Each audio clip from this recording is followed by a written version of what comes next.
Assalamualaikum warahmatullahi wabarakatuh. Selamat malam. Perkenalkan nama saya Ramadan Mustafa. Saya dari 11 TKJ 2. Saya di sini akan mempresentasikan mengenai renang gaya dada. Oke. Dikarenakan pada saat kemarin saya tidak mengikuti praktek renang PJOK, jadi saya di sini untuk mempresentasikan mengenai renang gaya dada. Oke, lanjut ke pembahasan. Kita akan menjelaskan tentang pengertian renang gaya dada. Renang gaya dada adalah salah satu gaya renang paling dasar dan paling populer serta mudah dipelajari, terutama bagi pemula. Dalam gaya ini, gerakan tangan dan kaki dilakukan secara simetris menyerupai gerakan katak saat berenang, sehingga sering juga disebut gaya katak. Lanjut kita ke sejarahnya, mengapa gaya renang ini dipakai. Renang gaya dada merupakan gaya renang tertua yang dikenal dalam sejarah umat manusia. Gaya ini telah digunakan sejak zaman kuno dan berkembang menjadi salah satu gaya yang paling dasar dan penting dalam olahraga renang. Kenapa bisa disebutkan demikian? Karena ada bukti paling awal ditemukannya lukisan dinding menyerupai gaya dada di makam Mesir kuno sekitar 2000 sebelum Masehi yang menunjukkan orang-orang berenang dengan gerakan mirip gaya dada.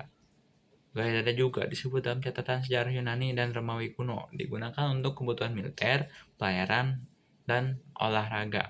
Lanjut kita ke teknik dasar untuk melaksanakan renang gaya dada. Ada 4 tahapan. Yang pertama dari gerakan tubuh atau posisi tubuh. Tubuh harus tetap lurus, sejajar dengan permukaan air, kepala boleh sedikit diangkat saat pengambilan napas. Gerakan tangan dimulai dengan kedua tangan lurus ke depan, tarik ke samping sejajar dengan bahu setengah lingkaran. Nah, tangan kemudian kembali ke dalam posisi streamline. Lanjut ke gerakan kaki. Dimulai dengan menekuk lutut tumit mengarah ke bokong, sehingga kaki ke samping dan ke belakang membentuk seperti katak.